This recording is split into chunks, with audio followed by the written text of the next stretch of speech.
Hello, everyone, and welcome to the Criterion Connection. I'm Wade. And I'm Joe. And we are doing another Wong Kar-wai movie.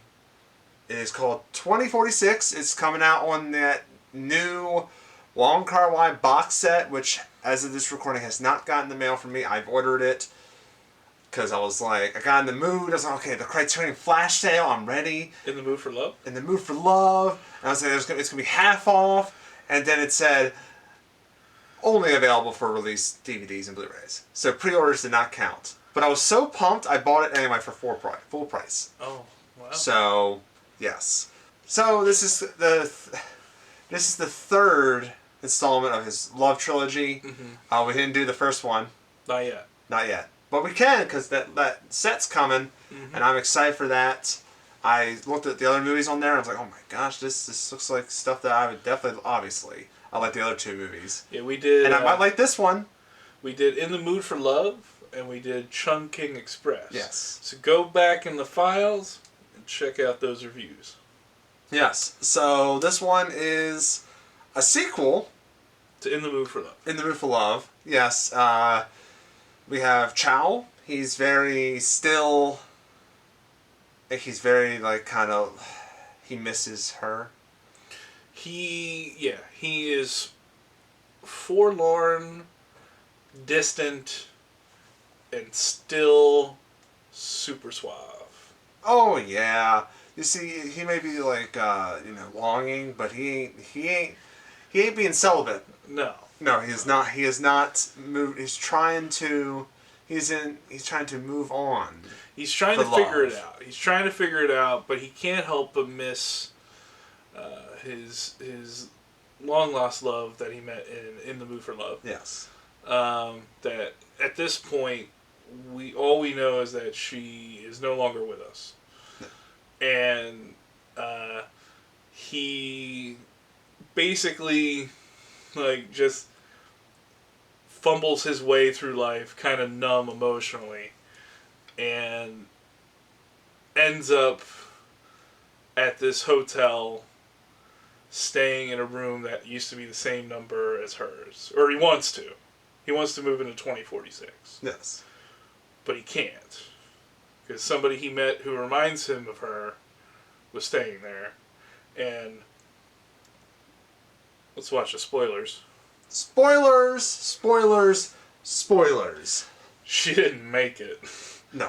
One of her jealous boyfriends kills her in 2046. So he moves into 2047. Yeah. And from there he meets different neighbors, and he starts writing stories about these people that he's experienced, living around and dealing with, and becomes a big hotshot writer. Yeah, it's a sci-fi book. Yeah. 2046. That's the title of the book. There we go. Yeah, it's all about time travel. Yeah. And it all loops back to that room number for him. But yeah. And her. And her. Yeah. This movie is about longing, and as someone who has been going through a breakup, well, it's been almost 6 months, but it's one of those things like when you're going through a breakup, you're thinking of all the good memories. Yeah. They'll never happen again. It's in the past. And you feel real depressed about it. And you start you go through stuff like you try comparing future loves, future stuff off these moments that in the end are just like they're tears in the rain. Yeah. Both of us recently going through breakups, watching this movie. Been a very interesting experience, having not just the same experiences with each other, but now the same experiences with this third person, Chow. Yeah. And just kind of figuring out how to deal with it. It's universal. It's a universal problem. The biggest problem is time. Time, it no matter what happens, it doesn't stop. It just keeps going. Yeah. And you got to figure it out. And it's just a lot of loss, a lot of longing, a lot of hope. Mm-hmm. There's some great...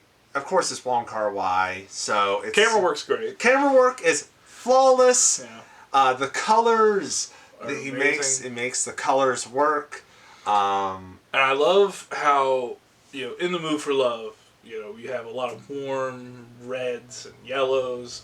And in this one, you've got much more subdued kind of like greens and light blues. Really set, hitting your color palette. And I really love that. Yes. Because, he just does it so well. He also incorporates a lot of like kind of love songs, like a lot of Italian love songs. Mm-hmm. And it works, and of course, this is another review that we could have done this on Christmas Eve. True. Because that's a number that keeps coming up. Yep. The 1224. 1224. 1226.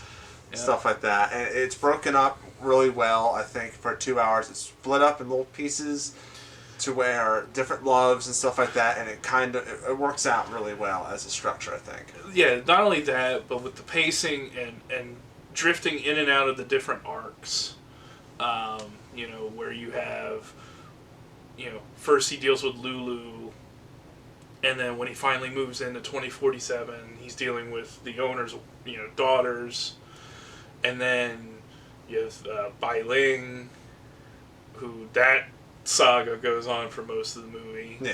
And it gets interrupted a couple times. It's the common thread. It's the big thread for this one. And I feel like this is the one, she would be the one that kind of would be the one, if that makes sense. But it's just, he gets in his own head. Yeah.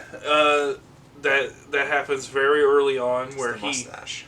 Yeah, he basically, they flirt so much. And then when they finally, come together intimately, he treats her like a streetwalker, just like everybody else. And you could see, like, her performance. I'm not sure who the actress was. I feel really bad about that. It's gonna be on the bottom. Somebody's gonna hit me in the comments with it too. But the actress, phenomenal job.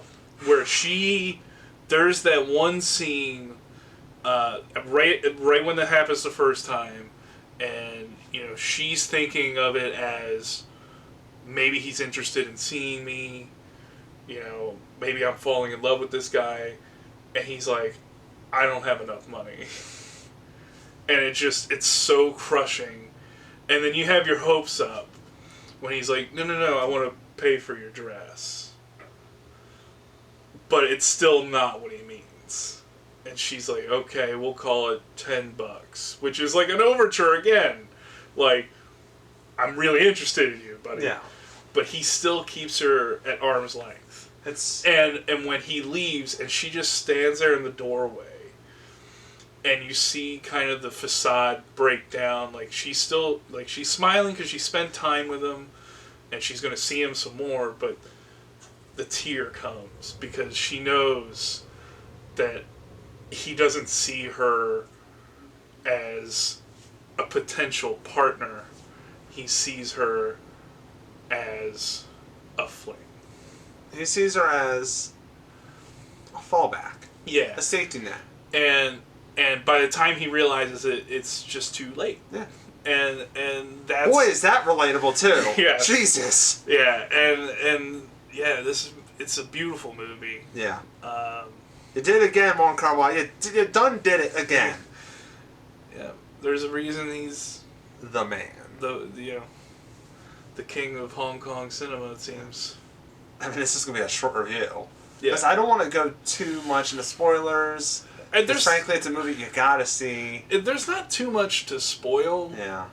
It's a movie you have to experience, I think. You have to be there. Yeah, it's one of those ones, it's not super plot heavy. It's just going on that ride with these characters. Can we talk about the early 2000s CGI in the beginning? Or throughout the movie, I guess. Oh, with the train? Yeah. When he's talking about the sci-fi the downside is we watched this on Amazon or Amazon Prime, and transfer's not the greatest. So, whenever we do the next Wong Kar-wai from that set, we'll do an update on like, oh man, it looks great on Blu-ray. It looks so great. Maybe we'll do like the first one of this trilogy. Yeah. We're going to do this trilogy all out of order, I realized. Well, we did the second one first, and we did the third one second. Yeah. And we're going to do the first one last. Yeah, that's like we should have did the before trilogy like that. We should start at midnight and then do sunrise and then do sunset. That would have been hilarious. And I love that you brought that up, because I think this trilogy is very similar to the before trilogy. So if you like the before trilogy, check out this one. I feel like the before trilogy is probably... I'll say this. Watch this trilogy first and then watch before trilogy, because before trilogy has a little more hopefulness in it. Sure. I don't think... We should end on a down note. It also doesn't follow the same two characters the entire time, but it's still... I think it's applicable. Yeah. I do. And I did get a lot of before trilogy vibes watching this one. Oh yeah, this is great. Spoiler. Okay, let's just talk about it. Do you recommend it, Joe? I recommend it. I very much recommend it. I recommend it too. I mean, it's Wong Kar-wai. Come on. I still think In the Mood for Love is the better of the two, in my opinion. But yeah. But that's like just saying like, oh, what do you prefer, like? Red Delicious apples or Gala apples? I couldn't think of a better example. I don't know. It's like, what do you like better? This that's like covered in gold, or this one that's slightly covered in less gold? Yeah, it's great. In the Mood for Love is perfect. I mean, it's one that you're gonna be hard pressed to find a critic that doesn't put that on top of most lists of this century. Wow. Films have come out since 2000. I'm sure I can go Letterboxd and I can probably find someone. Yeah, so there's no explosions in it. But you'd be hard pressed to find somebody who's not going to put this near the top. Yes. And then with 2046, I feel like it's certainly a worthy entrant in that group of movies. I agree. And